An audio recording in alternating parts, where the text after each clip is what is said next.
When Carol first visited the Grand Canyon on Labor Day, she was amazed at how a catastrophic global flood could create such a beautiful work of art. These thoughts did not enter my mind when I first embraced Noah's Ark that saved lives two by two. I designed a series of greeting cards for the Ark with Carol as the sole recipient. Thankfully, she said yes to our boarding this Ark together. However, this is the Ark many scientists are stuck in seeing when they dismiss a global flood as only a fairy tale. These scientists prefer the tale of evolution over billions of years, as if only time and chance were the authors and perfecters of our faith and universe, with little or no God as creator. You, as audience members, are certainly free to keep to the generally accepted notion of evolution scientists, but maybe we can all at least consider the notion of creation scientist. To that end, we'll consider three supporting ideas: time and the river, Noah's true ark, and what could be called the remembrance stones. At the Grand Canyon Visitor Center, various exhibits broadcast the canyon being billions of years old, like on this wall. The Geology Museum there likewise carries on the same theme, saying on the wall that step 12 has the Colorado River actively eroding the canyon 5 million years ago.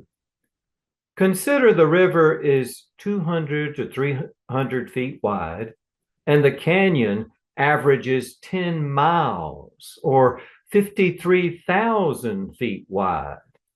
This seems a critical date theory gone a bit askew.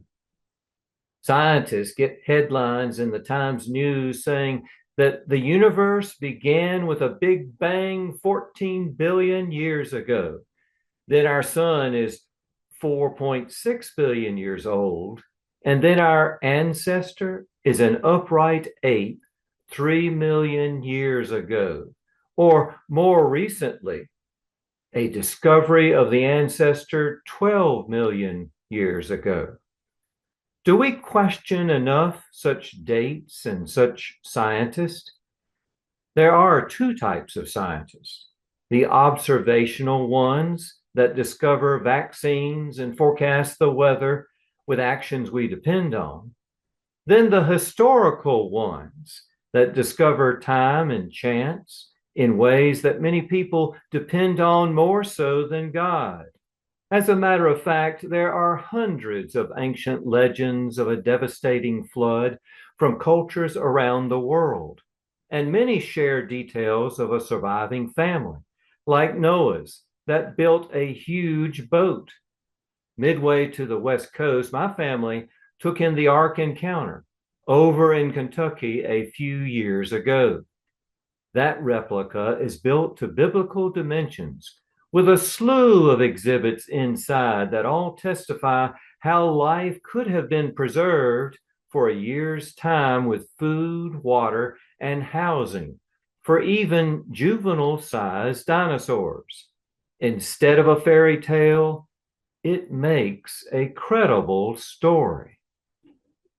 Sedimentary layers deposited by a global flood could have been stripped away before they were fully solidified, with vast floodwaters spilling over and receding to carve out an explosive erosion in days rather than millions of years. Joshua in the Old Testament ordered one man from each tribe to move one stone from the flooded but stripped bare pathway through the Jordan riverbed. That stack of a dozen stones was to be a remembrance of God's deliverance. To me, these stones at the Grand Canyon are like remembrance stones. Much smaller, but just as significant, are the remembrance stones of fossils. Fossils I saw along the southern rim. These of marine life must be buried rapidly, as by a flood, for protection from decay. Marine fossils have been found on the highest mountaintops of the world, which again speaks of a flood.